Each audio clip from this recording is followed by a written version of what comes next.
नमस्कार, आप देख रहे हैं गोल्डन हिंद और मैं हूं मंडलेश्वर सिंह। आज मेरे साथ में स्टूडियो में मौजूद हैं संजय कुमार, जिनका कहना है कि उनके पिता रोशन लाल, जिनकी एक ज़मीन थी गुड़ागोड़जी में, उस ज़मीन पर कुछ लोगों ने अवैध रूप से कब्जा करने की कोशिश की और उनका जो मकान बना हुआ था या जो भी वहाँ पर जो निर्माण हो रखा था उसको तहस नहस कर दिया। उसके बाद इनके जो पिताजी हैं उन्होंने धरना प्रदर्शन भी किया, पुलिस से बार बार गुहार भी की, FIR भी हुई, कुछ जो आरोपी हैं उनको गिरफ्तार भी किया। लेकिन अब इनका कहना है कि इनके पिताजी को भी गिरफ्तार कर लिया है। जो पूरी जानकारी है, पूरी जो कहानी है उसको समझेंगे। संजय बताइए क्या मामला था, शुरू से बताइए थोड़ा।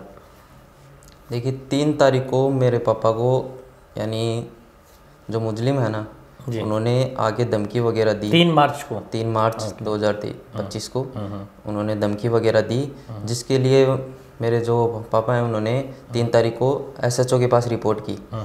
तो वहाँ पे थाने में, गुड़ागोड़जी थाने में, जो उस पर कोई कार्रवाई नहीं हुई। फिर 4 तारीख को उनको वापस धमकियाँ वगैरह मिल रही थी, तो 4 तारीख को उन्होंने SP के पास रिपोर्ट की झुंझुनू। वहाँ पे भी उनको कोई कार्रवाई नहीं हुई।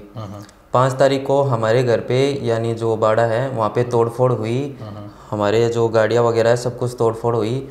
और उसके बाद में 6 तारीख को हमने फिर से रिपोर्ट की, जिस पर भी कोई कुछ भी नहीं हुआ। फिर 7 तारीख को हमारी FIR दर्ज की हमने। 7 तारीख को हमारी FIR दर्ज हुई। फिर 7 तारीख को हमारे जो है ना ऑफिसर नियुक्त हुआ, उन्होंने एक मुजरिम को गिरफ्तार किया। फिर 12 तारीख तक कोई न्यूज़ नहीं हुई। 12 तारीख को हमने दूसरी जो है ना FIR एप्लीकेशन दी। तब है ना SP ने है ना वो जो ऑफिसर था उनको चेंज कर दिया, यानी जांच अधिकारी को चेंज कर दिया। चेंज करने के बाद में उन्होंने 20 तारीख तक कोई भी कुछ भी नहीं किया। 20 तारीख को हमने है ना अपनी जो जगह है गुड़ा थाने के पास, वहाँ पे धरना प्रदर्शन करने की कोशिश की, बट पुलिस अधिकारियों ने हमें धक्के मार के वहाँ से निकाल दिया, कुछ नहीं करने दिया। तब फिर हमने जिला मजिस्ट्रेट झुंझुनू जाके वहाँ पे धरना प्रदर्शन किया। तो हमारा 5 दिन धरना प्रदर्शन चला। 5 दिन के बाद में जो SP है झुंझुनू, उन्होंने हमको बुलाया। उन्होंने हमें सांत्वना दी कि हम आपको आपकी ज़मीन दिलाएंगे, आपको जो मुआवजा है वगैरह वो सब कुछ दिलाया जाएगा, आपको अपनी ज़मीन पे बिठाया जाएगा। उसके बाद में उसके अगले दिन 26 को हमारे पापा बीमार थे तो घर पर थे। 27 को यानी कल शाम को मेरे पापा को, तो आज ही है 26 को, यानी 26 को कल शाम को दो पुलिसकर्मी आए, मेरे पापा को बोले कि आपको है ना किसी थानाधिकारी से मिलना है। उसके हिसाब से उनको ले गए। उनको ले जाने के बाद में लगभग 2 घंटे हो गए। उसके बाद में मेरे पास फ़ोन आया, खबर आई कि आपके पिताजी को गिरफ्तार कर लिया गया है। उन्होंने फिर अब उनको फिर गिरफ्तार तो किया गया, साथ में जो जिस बैरिकेड में डालना, जो मुजरिम थे ना जिनको डाला था पहले 9 को, उनके साथ ही डाल दिया। तो अभी उन्होंने क्या बताया, किस वजह से उनको गिरफ्तार किया है? उन्होंने अभी न्यूज़ में तो मेरे को इतना बताया नहीं, बट उन्होंने बताया कि आपने जो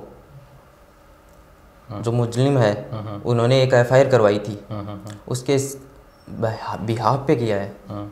तो उस FIR में उनका कोई जुर्म बताया क्या? नहीं, FIR में उनका ना तो कोई नाम है। अच्छा, नाम तक भी नहीं है? नाम तक भी नहीं है। फिर भी उनको गिरफ्तार किया है। तब आप क्या मांग करना चाहेंगे सरकार से? हम मांग करना चाहेंगे कि मेरे पिताजी को न्याय मिले और उन्हें ना जल्दी से जल्दी है ना उनकी ज़मीन पे उनको उनकी ज़मीन वापस मिले। ओके, ठीक है, थैंक यू। अब दोस्तों मैं आपको एक बार ये पूरी कहानी समझाना चाहूँगा। संजय थोड़े नर्वस हो रहे हैं क्योंकि इस समय जिस परिस्थिति से गुजर रहे हैं, लाजमी इस समय नर्वस होना। लेकिन मामला ये कि गुड़ागोड़जी जो थाना क्षेत्र है, वहाँ पर लगभग कोई 1 बीघा ज़मीन थी रोशन लाल जी की, जहाँ पर ये इन्होंने एक गैराज बना रखा था, एक जो बाड़ा टाइप का होता है, और वहीं पे 1-2 दुकानें बनी हुई थी, और ये उसी जो बाड़ा था वहीं रहते थे। तो जो व्यक्ति रहता था एक, जो जिन्होंने जो रेंट पे वो दुकानें दे रखी थी 2, उस व्यक्ति ने इनका जो मकान है उस पर, और ये काफ़ी लंबे समय से रह रहा था, तो उसने कहा कि ये मेरा है, ये ज़मीन जो मेरी है, और उसने इसी एवज में इनके जो रोशन लाल जी हैं उनको कहा कि आप इसको खाली करके चले जाइए, वरना हम आपको यहाँ से निकाल देंगे। जब रोशन लाल जी ने इसकी शिकायत की SHO गुड़ा गौड़ जी के पास तो उन्होंने कोई कार्रवाई नहीं की 3 तारीख को, जैसे ये बता रहे हैं। फिर 4 तारीख को वो गए झुंझुनू एसपी के पास में, लेकिन तब भी कोई कार्रवाई नहीं होती है। और 5 तारीख को फिर ये जो पूरा घटनाक्रम होता है, जो व्यक्ति वहाँ रह रहा था, जो उन 2 दुकानों में, और इनको धमका रहा था कि आप इसको खाली कर दीजिए, उसने उनको पूरे को तहस नहस कर दिया जहाँ ये जो रह रहे थे उसको, और उसको डिस्ट्रॉय करने की पूरी कोशिश की और वहाँ से इनको बाहर निकालने की भी कोशिश की।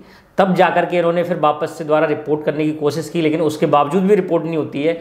फिर ये झुंझुनू एसपी के पास में जाते हैं, फिर ये कार्रवाई की मांग करते हैं, तब जाकर के 7 तारीख को रिपोर्ट होती है। लेकिन रिपोर्ट तो होने के बाद में फिर जो जांच अधिकारी हैं वो इसकी जांच करते हैं और एक जो आरोपी उसको गिरफ्तार भी कर लेते हैं, लेकिन फिर कोई कार्रवाई नहीं होती है। तो फिर दोबारा से 12 मार्च को जाते हैं और 12 मार्च को फिर जो एसपी हैं वो जांच अधिकारी को ही बदल देते हैं, और 12 मार्च के बाद फिर 20 मार्च हो जाता है, लेकिन उसमें न तो कोई कार्रवाई होती है और न ही जो वो होता है कोई आरोपी उसको गिरफ्तार करते हैं। 20 मार्च को ये जो रोशन लाल जी हैं वो गुड़ा गौड़ जी में जो इनकी ज़मीन है वहाँ पे धरना देने की कोशिश करते हैं, लेकिन पुलिस वहाँ से उठा देती है। फिर उसके बाद में ये जो झुंझुनू जिला कलेक्ट्रेट है वहाँ पर धरना देते हैं, और ये धरना लगभग 5 दिन तक चलता है। और इनका आरोप है कि 5 दिन पुलिस द्वारा उन्हें तरह तरह से प्रताड़ित किया जाता है। इन्होंने कुछ मुझे वीडियोज़ भी दिखाए, उसमें जो पुलिस है उन्हें वहाँ से ज़बरदस्ती उठाने की कोशिश भी कर रही है। और एक बार तो ऐसा भी देखा गया कि वहाँ धरना स्थल पे इनके पिताजी की, जो रोशन लाल जी हैं, उनकी तबीयत भी खराब हो गई, उनके ड्रिप भी लगा हुआ है, तब भी पुलिस वाले उनके साथ में ज्यादती करते हुए और उन्हें ज़बरदस्ती उठाकर उसमें एम्बुलेंस में ले जाने की कोशिश कर रहे हैं। तो इस तरीके की ज्यादती की जाती है। उसके बाद जब 5 दिन धरना चलता है, झुंझुनू एसपी जो है उनसे वार्ता करते हैं और उनको आश्वासन देते हैं। उन्होंने मीडिया के सामने आश्वासन दिया, उन्होंने कहा कि जो रोशन लाल जी हैं पीड़ित हैं, इनकी जो ज़मीन है जो अभी तहस नहस हुई है उस पर इन्हें वापस से काबिज कराया जाएगा और उन्हें पुलिस के सहयोग से वापस काबिज कराया जाएगा। और जो आरोपी हैं जिन्होंने इनके साथ में इस तरीके की हरकत की है उन पर भी कार्रवाई करेंगे। और उन्होंने ये भी कहा, जिस दिन धरना समाप्त करवाया उस दिन ये भी कहा कि इसमें 9 जो आरोपी हैं उनको गिरफ्तार किया जा चुका है। एक को पहले किया जा चुका था, 8 को उस दिन किया जा चुका था। तो उन्होंने इनको आश्वस्त भी किया।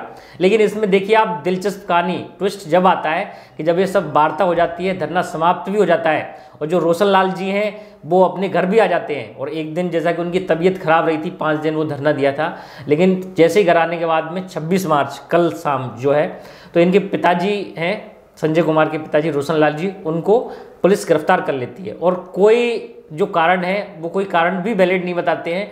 न तो रोशन लाल जी के खिलाफ में कोई एफआईआर है, न उन्होंने ऐसा कोई अपराध किया है, लेकिन उनको गिरफ्तार करना था तो उन्होंने गिरफ्तार कर लिया। और उसके बाद में जब ये पूछते हैं तो कोई अलग एफआईआर बताते हैं। और वो एफआईआर भी दिलचस्प है, जिस व्यक्ति के खिलाफ इन्होंने एफआईआर कराई है खुद एसपी मान रहे हैं कि रोशन लाल पीड़ित हैं और जो बाकी के लोग हैं वो आरोपी हैं, लेकिन फिर भी आरोपी की एफआईआर पर इनको गिरफ्तार कर लेते हैं। और उस एफआईआर में भी रोशन लाल का कहीं जिक्र नहीं है, लेकिन उसके बावजूद भी। तो ये कितनी, ये आप देखें झुंझुनू पुलिस का किस तरीके का रवैया है कि एक पीड़ित व्यक्ति को उन्होंने आरोपी बना दिया और आरोपी बना के उन्हें उसमें थाने में गिरफ्तार करके रखे हुए हैं। और थाने में भी जैसा इनका आरोप है संजय कुमार का कि उस बैरक में रखा हुआ है, उस कोठरी में रखा हुआ है कि जहाँ आरोपी भी हैं, यानी आरोपी और पीड़ित दोनों को थाने में एक ही जगह रखा हुआ है। अब ऐसे में इनका जो शंका है वो ये है कि इनके पिताजी के साथ उस थाने में किसी तरीके की कोई अनहोनी भी हो सकती है।